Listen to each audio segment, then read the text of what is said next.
The metal collar around Kira's neck felt heavier with each passing moment. Standing on the raised platform of Trading Post 237, she kept her eyes fixed on the dirty metal floor. Her purple scales, once shimmering with the natural glow of her people, had dulled to a lifeless gray. The constant hum of the telepathic dampener in her collar gave her a headache, but she had learned to hide her discomfort. Showing weakness only made things worse. Around her, other slaves shuffled nervously as alien traders gathered for the afternoon auction. The air smelled of strange spices and engine fuel, a typical mix in this busy part of the Centauri system. Harsh white lights from above made the metal platform feel like it was burning through her worn-out shoes. Next up, a female Lyrian. The auctioneer, a tall Vraxian with green skin, announced in the common trade language. Good condition, trained for household work. Some of you may know that Lyrians are natural empaths. This one comes with a certified dampener collar. No risk of mental interference. The crowd of traders muttered with interest. Lyrians were rare in the slave markets these days. Their natural ability to sense and influence emotions made them valuable, but also dangerous. That's why Kira and her people had been hunted nearly to extinction. Starting bid at 50,000 credits. The auctioneer shouted. Kira felt her shoulders tense as various aliens raised their bid markers. A fat Zorblaxian merchant in expensive clothes seemed particularly eager, his 4 eyes gleaming as he kept bidding. She had served his kind before. They enjoyed showing off their exotic slaves at parties. From the corner of her eye, she noticed something unusual. Near the back of the crowd stood a human woman, shorter than most of the alien traders. She wore simple brown cargo pants and a spacer's jacket, her black hair tied back in a practical ponytail. Unlike the other traders who looked at Kira with greed or indifference, this human's face showed barely controlled anger. 75,000 credits from the Zorblaxian gentleman. The auctioneer announced gleefully. Do I hear 80,000? The human woman raised her marker. 80,000 from the human trader. The auctioneer's voice carried a note of surprise. Humans rarely participated in these auctions, and when they did, they usually bid on cargo, not living beings.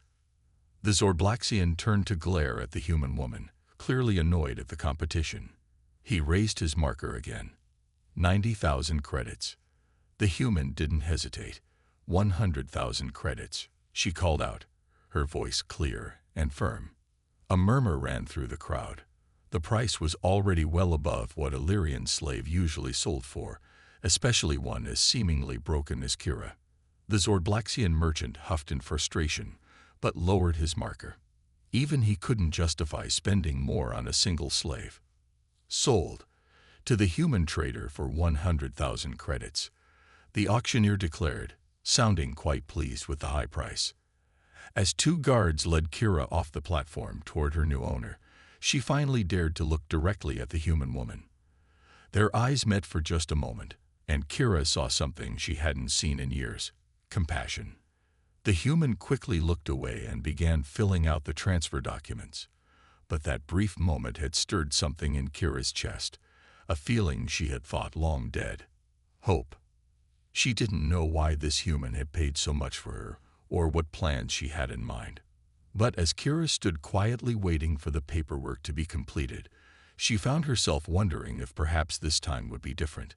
Little did she know, this was the moment her life would change forever. Kira followed her new owner through the crowded trading post, keeping her head down as other traders and slaves moved past them.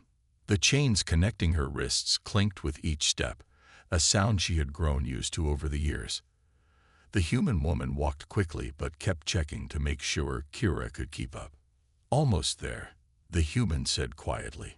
Her voice was gentle, different from the harsh tones Kira usually heard from owners. My ship is in Dock 47. As they walked, other traders pointed and whispered. Some even laughed. Chen's gone soft in the head, one alien merchant said loudly to another.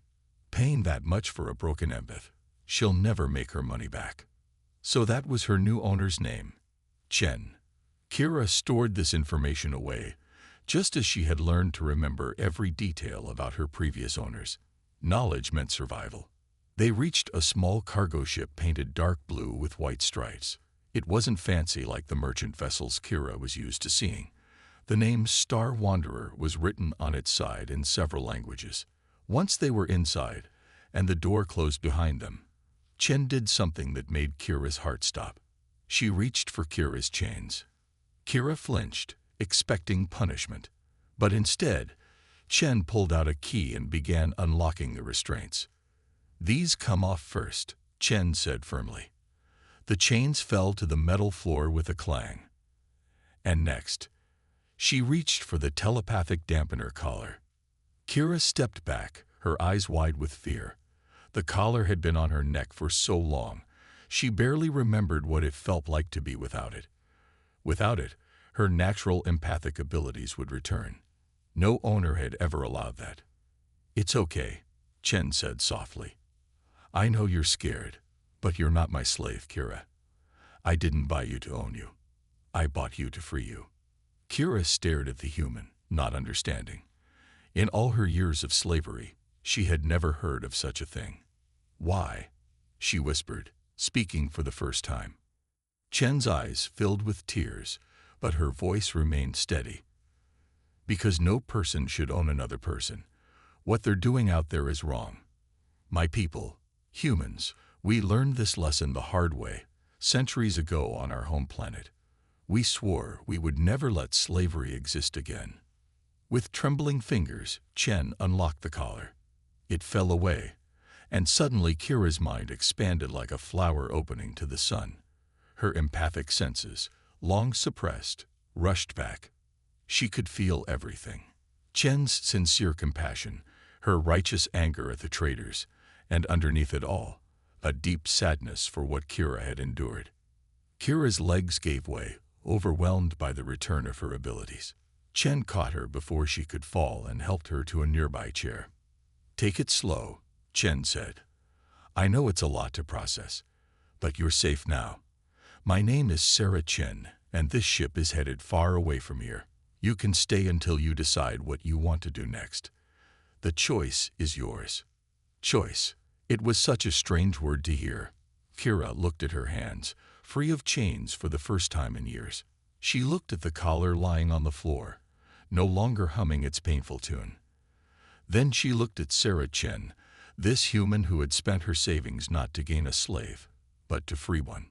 And for the first time in as long as she could remember, Kira smiled. 3 days had passed aboard the Star Wanderer, and Kira was still getting used to freedom. Simple things surprised her, being able to eat when she was hungry, sleep in a real bed, or walk around the ship without permission. Her empathic abilities, no longer suppressed by the collar, grew stronger each day. Sometimes it was overwhelming. Right now, she sat in her small cabin, trying to sort through all the emotions she could sense. Sarah's presence was the strongest, a steady warmth of kindness mixed with determination. But there was something else too, a shadow of worry that Sarah was trying to hide. A gentle knock on her door made Kira jump. Even after 3 days, she expected punishment for sitting idle. "Come in," she said softly, another new thing. Being asked permission about anything. Sarah entered with a steaming cup of tea. "Thought you might like this," she said, setting it down on the small table. "It's helped other empaths I've rescued deal with sensory overload." Kira took the cup, letting its warmth seep into her hands. Other empaths. She hadn't dared ask many questions before, but curiosity was slowly winning over fear. Sarah sat down in the room's other chair. "You're the 7th person I've helped free this year.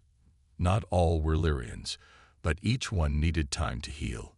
She paused, her worry becoming more noticeable to Kira's senses. "Though you're different from the others. You've seen more, haven't you?" Kira stared into her tea. Images flashed through her mind. Secret meetings she'd been forced to serve at, deals made in back rooms, faces of powerful people who thought a slave wasn't worth noticing. I was passed between many owners," she said carefully. "Important ones." Sarah leaned forward slightly. The kind of owners who dealt in more than just slaves, who maybe ran bigger operations. Kira's hands began to shake, making ripples in her tea. She could feel Sarah's sudden spike of interest, but also her genuine concern. "If they find out, I know," Kira whispered. "They won't," Sarah said firmly. "But Kira, if you know about their operations, you could help us stop them. Help us save others like you." The cup in Kira's hands cracked slightly as her anxiety peaked. Her empathic abilities, still not fully under control, made nearby objects vibrate, a common trait among stressed Lyrians. Sarah immediately backed off, her concern washing over Kira like a cool wave. "I'm sorry. It's too soon. You need time to heal first." She stood up and walked to a storage unit, pulling out some clothes. "Here, I got these for you. Real clothes, not those rags they made you wear. Why don't you try them on? We're stopping at a safe station tomorrow to refuel. You might like to look around, if you feel up to it." Kira touched the soft fabric with wonder. The clothes were simple: pants, shirts, and a warm jacket, but they were the first things she could call her own in years. Her throat felt tight with emotion. "Sarah," she said as the human reached the door. "The tea, it helps." "Thank you." Sarah smiled. "Get some rest, Kira. Tomorrow's another new day." After Sarah left, Kira sat holding her tea, thinking about everything she knew. Information that could bring down some of the galaxy's biggest criminal operations. The thought terrified her, but something else was growing stronger. A desire to fight back. She might not be ready yet, but for the first time in her life, Kira felt like she had the choice to be brave. And maybe, just maybe, that would be enough to start making a difference. The safe station turned out to be not so safe after all. Kira sensed the danger before she saw it. Her empathic abilities picked up a spike of hostile intent from across the crowded marketplace, sharp and cold like a knife. "Sarah," she whispered urgently, grabbing her friend's arm. "Someone's watching us. Someone who wants to hurt us." Sarah didn't question Kira's warning. In the week they'd spent together, she learned to trust the Lyrians' empathic senses. Without drawing attention, Sarah guided them toward a busy food stall. "Can you tell where they are?" Sarah asked quietly while pretending to examine some fruit. Kira concentrated, sorting through the sea of emotions around them. "Two of them. One by the repair shop, trying to look like a mechanic. The other," her eyes widened, "above us, on the upper level." Sarah casually glanced up. A shadow moved away from the railing. "Bounty hunters," she said grimly. "They found us faster than I expected. We need to get back to the ship." But the way back to their docking bay was long and open, perfect for an ambush. Kira felt fear rising in her chest, the kind that used to paralyze her. But this time was different. This time, she wasn't alone. "I can track their movements," Kira said, surprising herself with her steadiness. "If we time it right." Sarah nodded, a plan forming. "Lead the way." They moved through the crowd, Kira's abilities guiding them. When the first bounty hunter moved to cut them off, they ducked into a side passage. When the second tried to corner them, they slipped through a busy restaurant kitchen, Sarah smoothly apologizing to the startled cooks. But their pursuers were professionals. They started herding Kira and Sarah toward a quieter area of the station, away from witnesses. "They're closing in," Kira warned, feeling their hunter's grim satisfaction. Then she sensed something else, a third presence, full of cruel purpose. "Sarah, there's another one." The warning came just in time. Sarah spun around, blocking a stun baton that would have hit Kira. The movement was fluid, practiced. Clearly, Sarah knew how to fight. "Run," Sarah shouted, deflecting another strike. But Kira didn't run. Instead, she reached out with her empathic abilities, something she'd never dared to do before. She touched the minds of their attackers, not to control them. Lyrians couldn't do that, but to amplify what they were already feeling. Their frustration grew into anger. Their focus turned to confusion. Their coordination fell apart. Sarah took advantage of their distraction, her next moves precise and effective. One bounty hunter went down hard. Another stumbled back, clutching his head as Kira's emotional assault overwhelmed him. The ship now. Sarah grabbed Kira's hand, and they ran, leaving their disoriented pursuers behind. They'd reached the Star Wanderer breathing hard. Sarah rushed to the cockpit and started the launch sequence while Kira strapped herself in, her heart pounding. As they lifted off, Kira finally spoke. They were sent by the Syndicate, weren't they? Because of what I know. Sarah's hands were steady on the controls as they broke away from the station. Yes, but they didn't expect you to fight back. She looked at Kira with pride. You were amazing back there. Kira touched her chest, feeling the lingering fear, but also something stronger, a sense of her own power. I never knew I could do that. Use my abilities to protect instead of just sensing things. That's what freedom means, Kira. Discovering who you really are. Sarah's expression turned serious. But those hunters will report back. The Syndicate knows you're not broken anymore. They'll try harder next time. Kira straightened in her seat, her voice firm. Then we'll have to be stronger. Together. As the Star Wanderer jumped to hyperspace, Kira realized something had changed inside her. She was no longer just running from her past. She was ready to face it. The Star Wanderer docked at what looked like an abandoned mining station deep in an asteroid field. Kira stood at the view screen, watching chunks of space rock drift past. After the bounty hunter attack 3 days ago, Sarah had been extra careful, taking a complicated route to throw off any pursuit.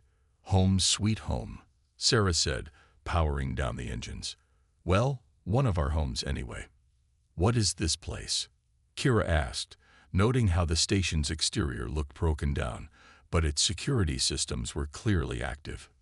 We call it Haven Station. It's one of our safe houses. Sarah led the way to the airlock. There are others you should meet, Kira. People like you, and people who want to help. The station's interior was surprisingly well maintained. As they walked through the corridors, Kira's empathic senses picked up many presences, some nervous, some determined, all carrying deep emotional scars like her own. They entered a large room that might once have been a mining crew's cafeteria. About 20 people were gathered there, humans and aliens alike. Kira immediately recognized some of the species, former slaves she'd seen at various markets.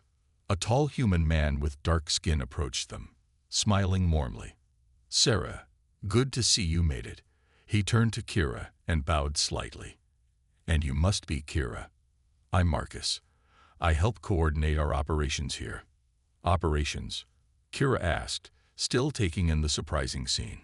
A familiar voice answered from behind her. We're fighting back against the slavers, one rescue at a time. Kira turned to see a Nexian, her iridescent feathers gleaming. It took a moment, but then Kira remembered. She'd seen this Nexian at an auction house 2 years ago, looking as broken as Kira had been. Now she stood tall and proud. My name is Zara, the Nexian said. Sarah rescued me too. Now I help rescue others. More people came forward to introduce themselves. A human woman who specialized in forging documents to help freed slaves start new lives. A trill mechanic who modified ships for escape operations. Even another Lyrian, older than Kira, who offered to help her better control her empathic abilities. This is why the Syndicate is so afraid of you knowing too much, Sarah explained quietly. We're not just a few random rescuers. We're organized. We have safe houses across 3 sectors. And with your knowledge of their operations, we could do more than just rescue slaves, Marcus finished. We could start taking down the entire system. Kira felt overwhelmed by the possibility. Her empathic senses were flooded with the hope and determination filling the room. But she also sensed something else, a thread of anxiety running through several people. What's wrong? She asked, looking around. Something's bothering people here. The room grew quiet. Marcus and Sarah exchanged glances. We think we have a problem, Marcus said grimly. The Syndicate's been getting better at finding our safe houses. 3 have been compromised in the past month. We suspect. A traitor. Sarah finished. Someone feeding them information. Kira's heart sank. Through her empathic abilities, she could now clearly feel the undercurrent of suspicion and fear in the room. These people had built something amazing, a network of hope for those who had none. But one person threatened to destroy it all. Looking around at these brave souls who had suffered like her, who had found the strength to fight back, Kira made a decision. She had unique abilities, not just her knowledge of the syndicate, but her empathic powers. Maybe she could help find this traitor before they destroyed everything these people had built. I want to help, she said firmly. Tell me what I can do. Sarah squeezed her shoulder gently. Welcome to the resistance, Kira. For 2 weeks, Kira used her empathic abilities to study everyone at Haven Station. It wasn't easy, sorting through so many emotions, trying to find any sign of deception. But she knew she had to try. These people had become her family, and she wouldn't let anyone destroy what they'd built. She was meditating in her room, practicing the control techniques the older Lyrian had taught her when she felt it. A surge of guilt and fear so strong it made her gasp. Someone on the station was about to do something terrible. Kira rushed to find Sarah, but her friend wasn't in her usual spots. The feeling of dread grew stronger. Where's Sarah? She asked Marcus, trying to keep her voice calm. Supply run to the lower levels with Dax, he replied. They should be back soon. Dax, the trill mechanic. Suddenly, all the pieces fell into place in Kira's mind. Small moments she'd sensed from him over the past 2 weeks. Carefully hidden guilt, flashes of fear, coded messages sent during his maintenance work. No, Kira whispered. We have to find them. Now. But it was too late. The station's alarms began blaring. Through the windows, Kira saw 3 heavily armed syndicate ships dropping out of hyperspace. Everyone to the escape pods. Marcus shouted, already moving to coordinate the evacuation. This is not a drill. Kira reached out with her abilities, desperately searching for Sarah. There, in the lower cargo bay, she was alive, but unconscious, and Dax's emotions were a tornado of shame and bitter satisfaction. Marcus, Sarah's in danger. Kira shouted over the chaos. Dax is the traitor. Without waiting for a response, Kira ran toward the cargo bay. Her bare feet made no sound on the metal floors. She'd never gotten used to wearing shoes after years without them. Behind her, she could hear the sounds of fighting as syndicate forces began boarding the station. She found them in cargo bay 3. Sarah lay crumpled against a wall, a bruise forming on her temple. Dax stood over her, holding a stunner, talking into a communicator. Yes, I have the human. Chen's the one who's been coordinating most of their rescues, making an example of her will. He stopped as he noticed Kira in the doorway. I'll call back. Why? Kira asked, her voice shaking with anger. These people trusted you. They helped you. They helped me. Dax laughed bitterly. They painted a target on my back. The syndicate was never going to stop hunting us. At least this way, my family gets protection. Your family. Kira stepped forward, her empathic senses cutting through his excuses. No, you're lying. I can feel it. They threatened you, didn't they? But instead of telling us, asking for help. Stay back. Dax raised the stunner. You don't understand. The syndicate owns entire systems. We can't fight them. The only way to survive is to work with them. You're wrong. Kira felt her power building, like it had during the bounty hunter attack, but stronger now. I was their slave for years. I know their cruelty. But I also know they're not invincible. They're just bullies who prey on fear. I said stay back. Dax fired the stunner. But Kira was ready. All her training with the older Lyrian had prepared her for this moment. She caught the stunner blast with her empathic energy and turned it back on Dax. He crumpled to the floor, unconscious. Kira rushed to Sarah's side, relieved to find her breathing steadily. But they weren't safe yet. The sounds of fighting were getting closer. Sarah, wake up. Kira shook her friend gently. Please wake up. I can't do this alone. Sarah's eyes fluttered open. Kira. What? The syndicate is here. Dax betrayed us. Kira helped Sarah sit up.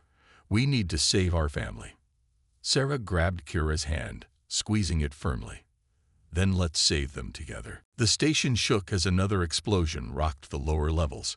Kira helped Sarah to her feet, both of them leaning against the cargo bay wall for support. How many syndicate troops?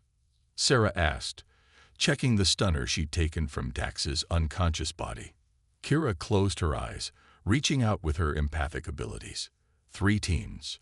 2 pushing toward the main hall where everyone's gathered. 1 guarding their ships. She paused, sensing something else. And they brought slaves with them, being forced to fight. Sarah's face hardened. Of course they did. They always hide behind slaves. She checked her communicator. Marcus, do you copy? Here, his voice crackled through. We've got most of our people barricaded in the main hall, but we're surrounded. They're cutting through the doors. Not for long, Sarah said, a plan forming in her eyes. She turned to Kira. You said you can sense the slaves they brought. Can you reach them with your abilities? Kira nodded slowly, understanding. Like I did with Dax's stunner blast, but more controlled this time.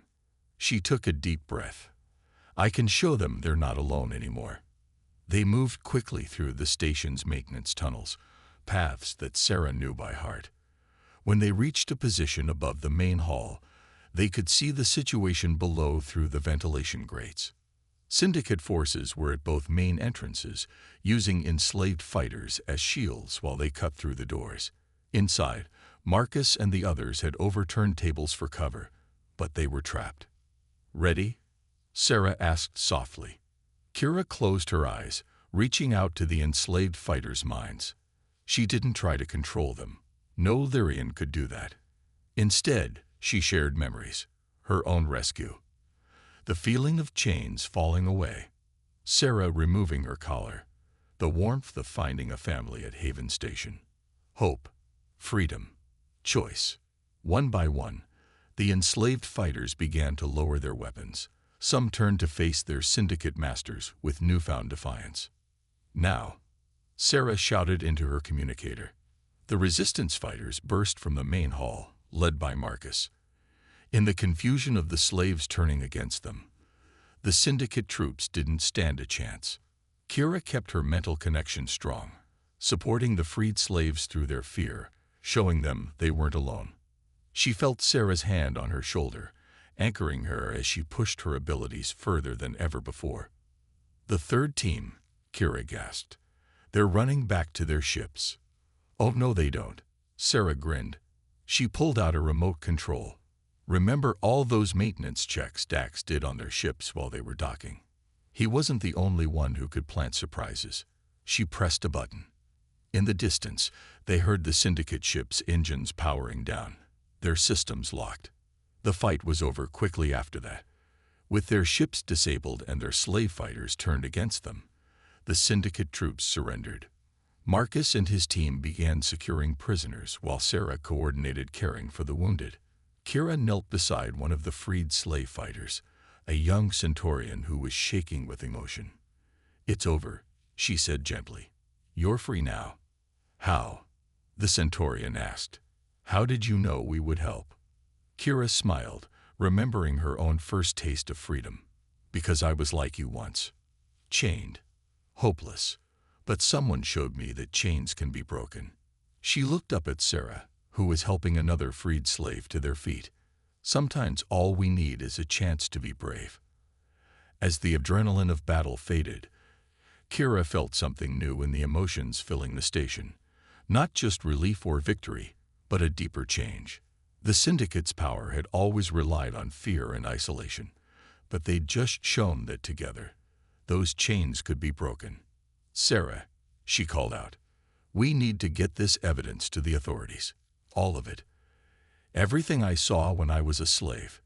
Everything these troops can tell us. Sarah nodded, her eyes bright with purpose. The Syndicate's about to learn a hard lesson. Their greatest mistake wasn't hunting us. It was teaching us how to fight back, Kira finished. 1 month after the battle at Haven Station, Kira stood before the Galactic Council. Her purple scales had regained their natural shine, and she held her head high as she testified about the Syndicate's crimes. Sarah sat in the front row, offering silent support as Kira revealed everything she had witnessed during her years of slavery. The criminal organization known as the Far Reach Syndicate operated in 23 star systems. Kira spoke clearly into the microphone. They didn't just deal in slaves. They controlled political figures through blackmail, ran illegal weapons, and murdered anyone who stood against them. The council chamber was packed with representatives from hundreds of worlds. Many had ignored the slavery problem for years, claiming it was too difficult to stop. Now, with captured syndicate leaders and mountains of evidence, they couldn't look away anymore. Thanks to the brave actions of the Underground Freedom Network, Kira continued, nodding toward Sarah and Marcus, we have proof of every crime. Names, dates, locations, and most importantly, we have the testimony of hundreds of freed slaves who are no longer afraid to speak. After her testimony, as enforcement ships headed out to arrest syndicate members across the galaxy, Kira found Sarah waiting in the council building's garden. That was incredible, Sarah said, hugging her friend. You've helped set in motion changes that will save thousands of lives. Kira smiled, feeling the joy and pride radiating from Sarah. Her empathic abilities, once used to survive abuse, now helped her understand just how far she'd come. I had a good teacher, Kira said, someone who showed me that one person's compassion can change everything. They walked through the garden, discussing their plans. The council had approved funding for official rescue operations, turning their underground network into a legitimate organization. Sarah would lead missions to free slaves across the galaxy, while Kira would help rehabilitate survivors. The healing center opens next week, Kira said, stopping by a fountain. We already have 20 former slaves coming for help. I'll be able to use my empathic abilities to help them process their trauma. From slave to counselor, Sarah grinned. You've come so far from that auction block. Kira touched the space on her neck where the collar used to be. Sometimes I still expect to feel it there, but then I remember everything that happened since you bought my freedom. She looked at Sarah seriously. You spent your life savings on a stranger. Best investment I ever made, Sarah replied. Though I didn't buy your freedom, Kira. You were always free inside. I just helped you remember that. They were interrupted by a young Lyrian girl running up to them, one of the slaves they'd freed from Haven Station. Her scales were still dull, but her eyes were bright with hope. Miss Kira, the girl called out. The council approved my application. I can start school next month. Kira knelt down to hug the girl, feeling her excitement and joy. This was what freedom really meant, not just breaking chains, but building new lives. Later that evening, Kira stood on the balcony of the new healing center, watching ships take off into the sunset. Each one carried teams to rescue more slaves, to break more chains, to offer more hope. Sarah joined her, holding 2 cups of the tea that had helped Kira through her first days of freedom. What are you thinking about? Sarah asked, handing Kira a cup. Kira took a sip, remembering how far she'd come from being that broken slave on the auction block. I'm thinking about all the others still out there. The ones who feel hopeless and alone, like I did. We'll find them, Sarah promised, one by one, if we have to.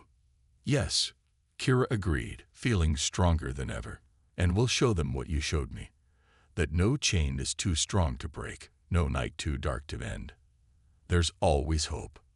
The sun set on the galactic capital, but for Kira, Sarah, and all those they would help, it was just the beginning of a new dawn.